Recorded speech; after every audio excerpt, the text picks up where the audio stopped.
Bonjour, internautes de Women First TV. Un plaisir de vous retrouver dans Féminart, un nouveau numéro où nous allons parler de photographie. Ah oui, comme vous le savez, la photographie est de l'art. C'est pas quelque chose qu'on fait comme on le souhaite ou bien comme moi je le fais personnellement, mais c'est un art, quelque chose qu'on apprend, qu'on sait faire, qu'on expose, qu'on montre. Donc c'est intéressant ou bien important pour nous de montrer des gens qui sont dans le domaine, particulièrement des femmes qui s'activent dans la photographie. Et aujourd'hui, c'est un plaisir d'accueillir une parmi elles, dont Ina Thiam, ou bien je dirais de son nom d'artiste, Ina Makosi, nom qu'elle va nous expliquer tout à l'heure. Alors Ina, un plaisir de vous avoir parmi nous. Je te laisse te présenter à nos internautes. Bonjour à toi. Bonjour. Et à nos chers internautes. Merci pour cette opportunité. C'est une première et un plaisir d'être ici et de pouvoir parler de notre métier, ce qu'on fait à travers la plateforme. Merci bien, plaisir partagé et je sais que nos internautes également auront le même sentiment. On va parler de photographie et ceux qui sont comme moi, qui ne font que prendre leurs appareils, leur téléphone, filmer ou bien prendre des photos un peu partout, se considérant comme des photographes, va falloir qu'ils revoient voilà, cette qualité-là qu'ils pensent avoir, donc c'est pas le cas. Alors Ina, avant de parler de photographie carrément, j'aimerais un peu que vous reveniez sur le nom d'artiste, Ina Makosi. Pourquoi? Ça c'est une longue histoire, mais pour la faire courte, Ina veut dire maman en Djola. Les Djola, les Socé disent Na, ils prennent le diminutif. D'accord. Et Makosi est un mot lingala, c'est du lingala et ça veut dire sagesse. D'accord. Le mot existe aussi en Swahili, ils disent Makosi, deux mots séparés, et ça veut dire les sages. Donc en gros, Makosi c'est la sagesse. Et c'est un mot que j'ai pris sur un livre de Aimé Césaire qui parle de Lumumba.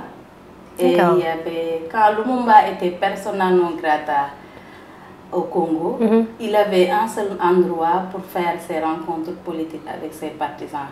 Et c'était un bar tenu par une dame appelée Maman Makosi. D'accord. Donc personne n'osait recevoir Lumumba sauf Maman Makosi. Une femme forte. Voilà. J'imagine. Oui. Donc un très bon choix de nom d'artiste. Alors quand on doit parler de la photographie, ça sera quand même de façon générale. Mais pourquoi le choix de la photographie et qu'est-ce qui fait la particularité de ton style? Écoute, le choix de la photographie, c'est que j'ai commencé à manager à Afroculture Urbaine, un projet qui s'appelle Urban Doc. C'est un centre de documentation spécialisé dans le hip-hop et les cultures urbaines. Donc ce projet a deux volets.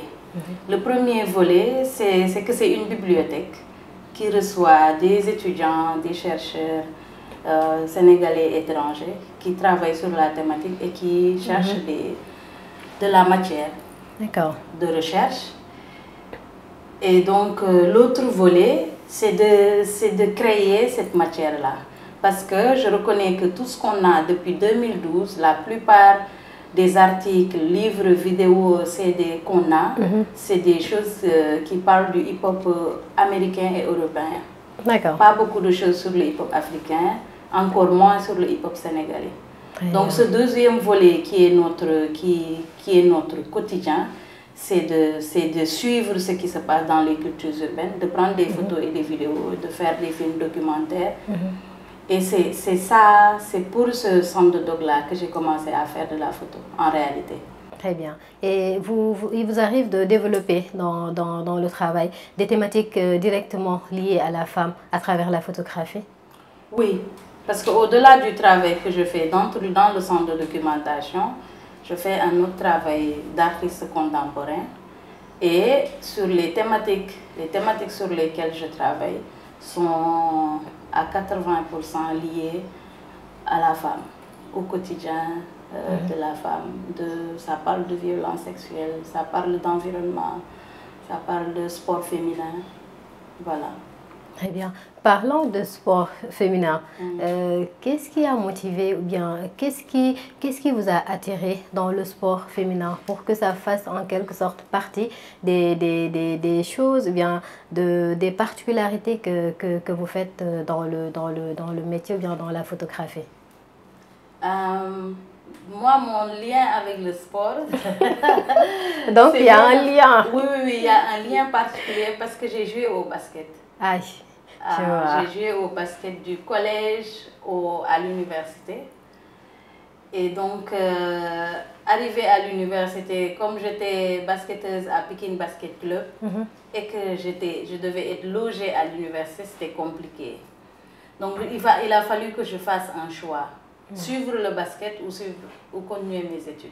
D'accord. Je n'avais pas la chance de faire sport-études, donc j'ai dû choisir les études.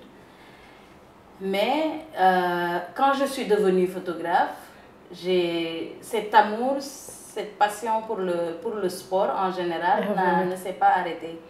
Donc là, l'appareil, la photo, c'est un autre canal que j'utilise pour assouvir cette passion du sport en général, plus particulièrement du basket. D'accord. Mais qu'est-ce que vous cherchez réellement à montrer à travers le sport féminin, passant par la photo? Est-ce que c'est pour donner plus de valeur au sport que font les femmes, ou bien c'est plus pour montrer l'importance de ces femmes-là? Qu'est-ce qu'il y a réellement derrière ce...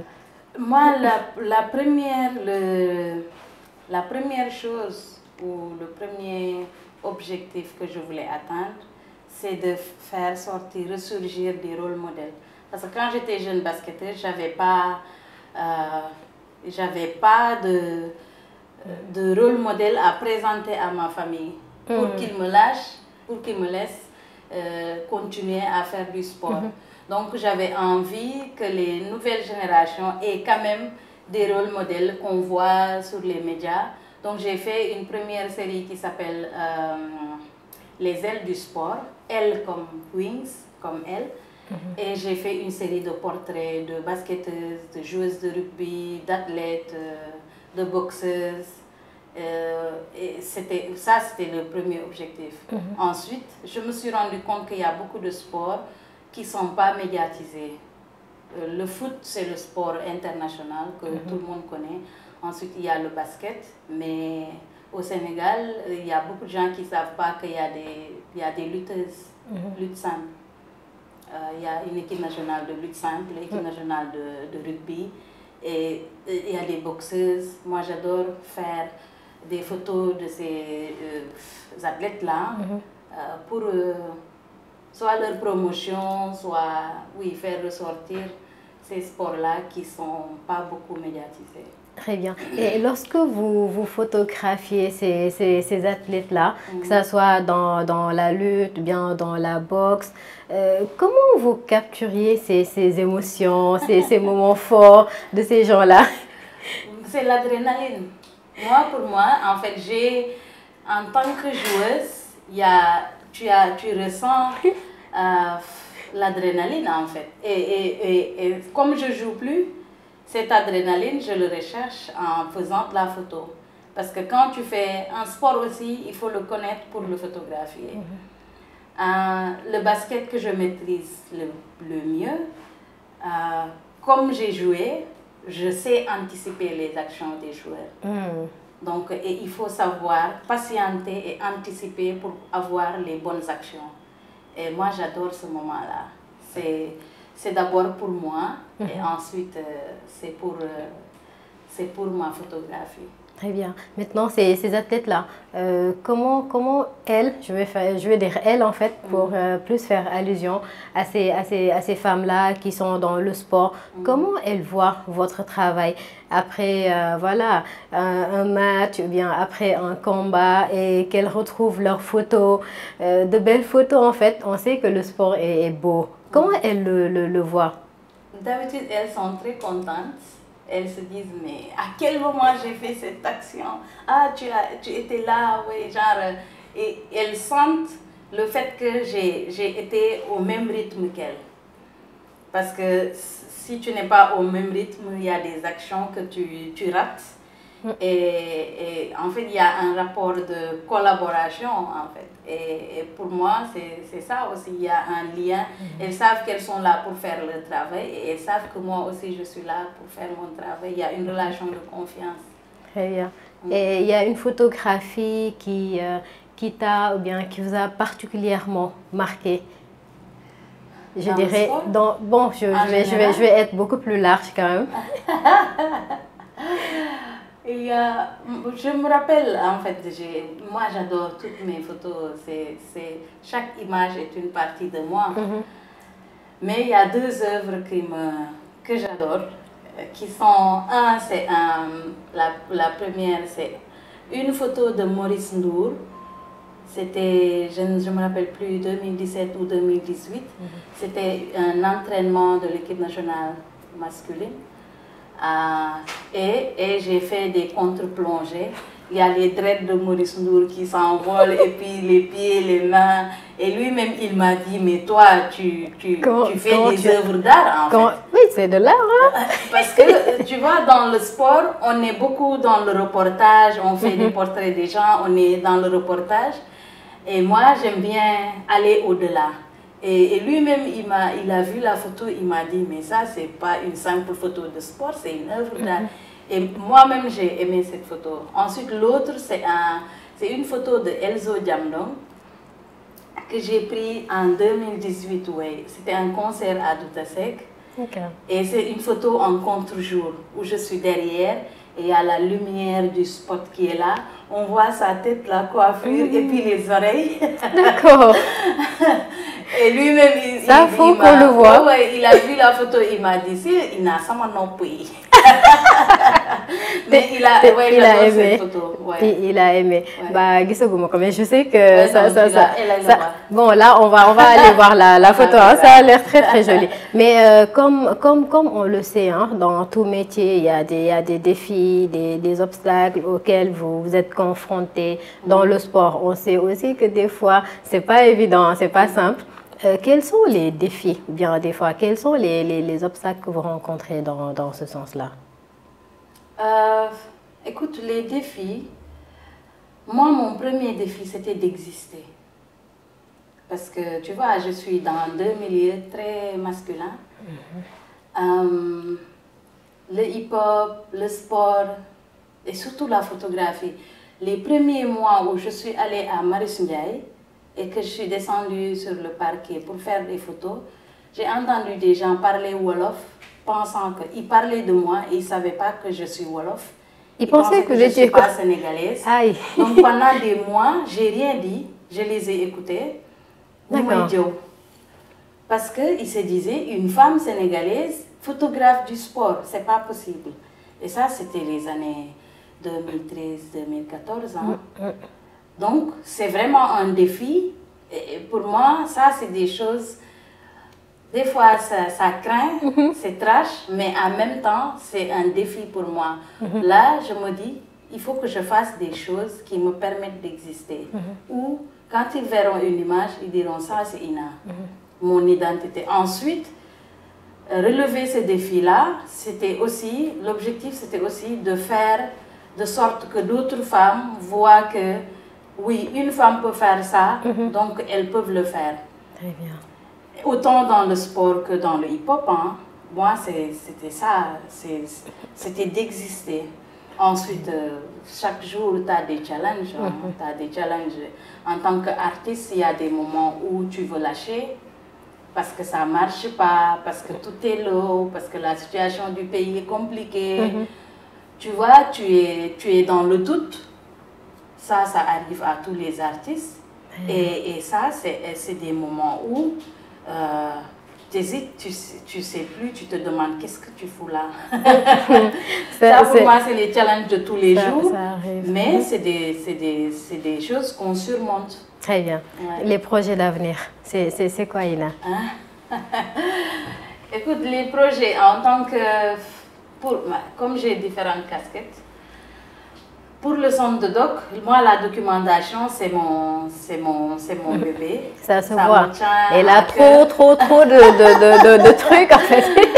Et du coup pour ça, on tient le centre de doc depuis genre 12-13 ans. Là, on veut aller à un autre niveau. Pas seulement ce que Ina a fait, mais ce que les autres ont fait. Parce qu'avant moi, il y avait d'autres photographes, d'autres qui s'intéressent à la documentation. L'idée, c'est d'aller sur une plateforme qui regroupe, qui crée une synergie sur toutes ces données-là et de rendre les données accessibles. Très bien. Ensuite, je sais pas, en tant qu'artiste contemporain, moi, je veux bien sortir du Sénégal, pas physiquement, mais que mon œuvre soit quelque chose qui est exposé, surtout en Afrique. Dans des musées, dans des galeries d'art. Oui, ça existe, mais surtout en Afrique. J'ai beaucoup voyagé ailleurs, en Europe surtout, ou pour des résidences artistiques ou des expositions. Mais nos relations sud-sud entre pays africains, en termes d'art, ça reste. Ça reste. Et je pense que moi, j'aimerais bien ratisser ces pays qui nous entourent. Moi, je pense que c'est tellement possible et on espère te revoir d'ici quelques temps, voilà, avec toutes ces réalisations-là. Ça sera un plaisir pour nous. Alors, on est au terme de l'émission. Ina, je te laisse voilà, dire ton mot de la fin. Bah, merci, hein. C'était un plaisir, Fatou, de faire ta connaissance. Et oui, je dis merci à notre cher cadre. Que je connais depuis. Voilà, c'est ça. Et moi, je suis très fière, mais extrêmement que lui, il fasse, tu vois, le travail de l'ombre. Ensuite, je remercie mes collègues du bureau Africulture Urbaine et tout ce qui nous regarde. Et on se dit peace out. Et à très bientôt dans le futur, ce futur-là que je vois venir. Alors, c'était un plaisir partagé, Ina. Et par rapport à l'homme de l'ombre, un jour, je vous dirai qui c'est. Peut-être qu'ils vont le voir aussi, nos internautes. En tout cas, c'était un plaisir de t'avoir. Merci beaucoup pour le partage, la disponibilité. Merci à notre cadreur de luxe que je vais vous montrer un jour. Merci aux téléspectateurs de Women Fest TV de regarder Féminart et de regarder également la chaîne des femmes. Donc, je vous donne rendez-vous prochainement dans un autre numéro de Féminart. D'ici là, portez-vous très bien. Au revoir.